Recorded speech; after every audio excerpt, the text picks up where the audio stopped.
Olá, eu sou Alex Agostini, economista-chefe da Alce Rating. Bom, hoje, dia 28 de maio, uma quinta-feira, o IBGE divulgou os resultados sobre o mercado de trabalho. A taxa de desemprego atingiu, no mês de abril, 12,6%. Ficou bem abaixo da nossa expectativa. Na Alce, nós estimávamos uma taxa de desemprego de 13,3%. Bom, por que essa taxa ficou menor do que o esperado?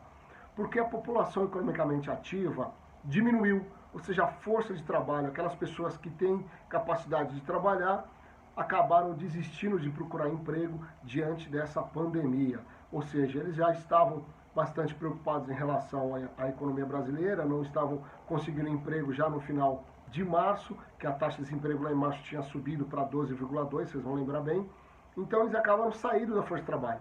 Ou seja, se esse pessoal continuasse procurando emprego, a taxa de desemprego teria ficado muito maior. Mas eles saíram da PEA, população economicamente ativa, e, portanto, a taxa de desocupados em relação à força de trabalho acabou ficando menor do que o esperado.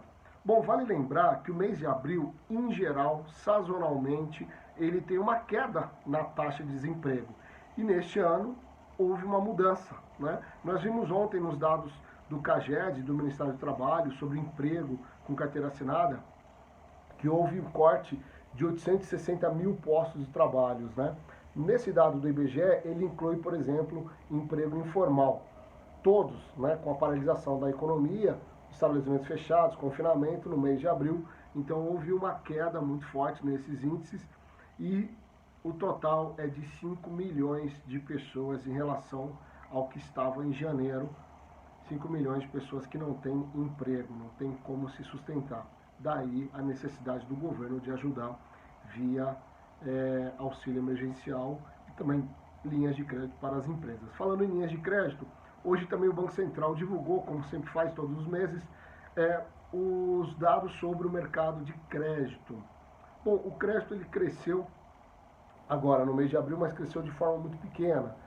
Principalmente para as empresas, né? Linha de crédito para as empresas, até porque as empresas precisavam fortalecer o caixa, conseguir realizar alguns pagamentos com seus fornecedores para tentar enfrentar a pandemia.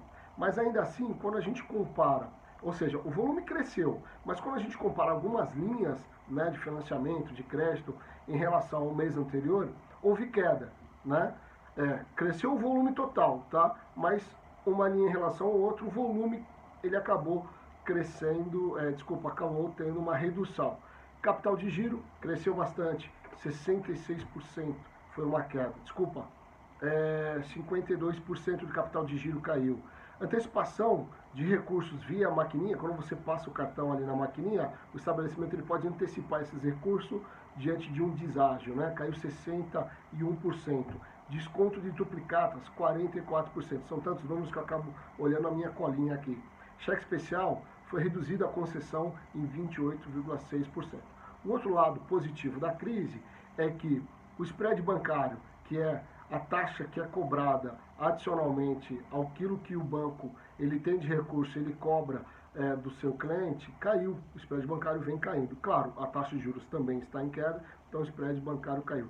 O custo do crédito também caiu e a taxa de juros média cobrado também nas operações caíram também.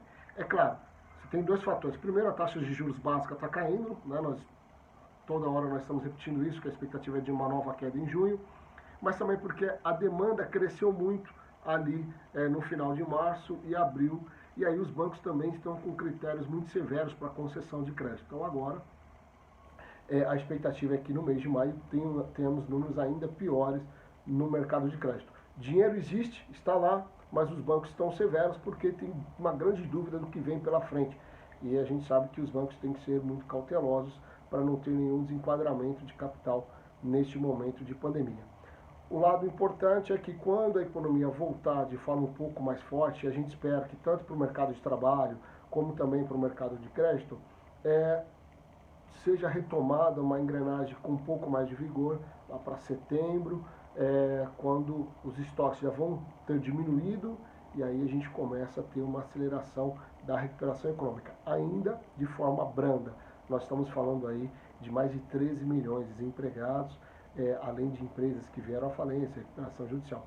Então a recuperação vai ser lenta, muito mais do que um cidadão que está saindo da UTI precisa de tempo para se recuperar, muito mais profundo que isso, porque nós estamos falando aí de uma nação de pelo menos aí 90 milhões de pessoas que faz parte da força de trabalho. Então vai ser uma recuperação lenta. Ano de 2020, queda de 6% do PIB, segundo a estimativa da Austin Rating, um ano perdido, um ano para a gente virar a página. Obrigado, até mais.